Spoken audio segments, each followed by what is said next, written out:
Մենք փոքր երկիր ենք, մենք չենք կարող մեզ թույլ տալ քաղաքական զոռբայություն, արտաքին քաղաքական զոռբայությունը դա մեծերի մենաշնորհն է, բայց նույնիսկ պատկերացրեք, որ անգամ մեծերը այսօր խնդիր ունեն, Ռուսաստանը փորձեց իր սխալը ճշտի տեղ անցկացնի, տեսակ ինչ խնդիրների մեջ հայտնվեց Ուկրաինայում, 3 տարուց ավել կռվում են, դեռ պատերազմի ծայրը չի երևում եւ ավարտը չի երևում ինչ կլինի եւ նպատակը այլևս չի հասկացում ինչի համար է դա արվել։ Նույնը անգամ Միացյալ Նահանգներին է զոռբայությունը չի ներում, երբ որ Դոնալդ Տրամփը որոշ հայտարարություններ անում եւ տարբեր երկրներ դարակից հանում են պատմական փաստեր, ասում են ժամանակին մենք սա ենք արել, մենք ձեր կողքը կանգնել ենք, այսպես է եղել եւ այլ եւ այլ։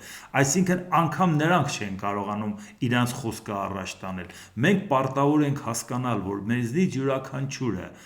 արտահասթիկային դեսպանն է Հայաստանի Հանրապետության աշխարհի հետ շփումների, անգամ արտասահմանյան երկրներից եկած մեր երկրում եկած մարդկանց հետ շփումների, կարողանանք մեր տեսակետը ներկայացնենք, բայց դրա համար շատ լավ պետք է պատկերացնենք նաև աշխարհում ինչա կատարում։ Այդ երկրներից, որոնց եկել են, հենց նրանց նաև կարողանանք ներկայացնել իրանց երկրի օրինակներով, որ հասկանալի լինի։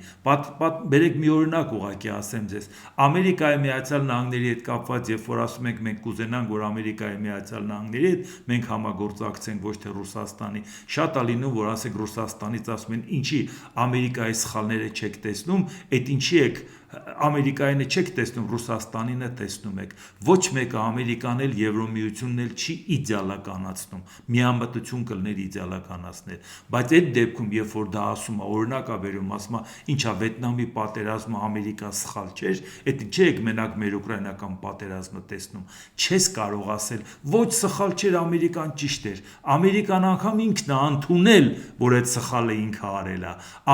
բայց մենք ասում ենք ներողություն, Ամերիկայի իշխանությունները դա ընդունել են, դրան գումարած հասարակությունը փողոց է լցվել, հասարակությունը պայքարել է, ճնշել է իր իշխանություններին, ասել է վերջ դրեք այդ պատերազմին, իսկ ինչ է անում Ռուսաստանը, ով որ պատերազմի դեմ խոսում է կալանավորում է, ով որ պատերազմի դեմ խոսում է բռնում տանում է պատերազմ, ասում է սպանեք, եթե չես ուզում պատերազմ լինի, գնա մեռի Ուկրաինայում։ Այդ տարբերությունը սա է։ Մենք սա ենք ասում, դե հիմա դրեք կշեռքին, տեսեք դուք ինչպես եք վարվում եւ նրանք ինչպես են վարվում։ Եթե մենք ունենք ընտրելու հնարավորություն, մենք այդպիսի գործընկեր ենք ցանկանում ունենալ։